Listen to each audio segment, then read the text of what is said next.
চাকরিটা আমি পেয়ে গেছি বেলা শুনছো, এখন আর কেউ আটকাতে পারবে না। সম্বন্ধটা এইবার তুমি ভেস্তে দিতে পারো, মাকে বলে দাও বিয়ে তুমি করছো না। চাকরিটা আমি পেয়ে গেছি বেলা সত্যি, আর মাত্র কয়েকটা মাস ব্যাস। স্টার্টিং এই ওরা 1100 দেবে, 3 মাস পরে কনফার্ম। চাকরি করে কেন বেলা কিছু বলছো না?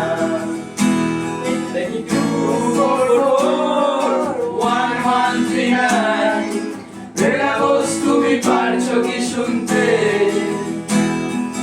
10-12 বার রং নাম্বার পেরিয়ে তোমাকে পেয়েছি, দেবো না কিছু আর হারাতে। হ্যালো 2441139 যাচ্ছে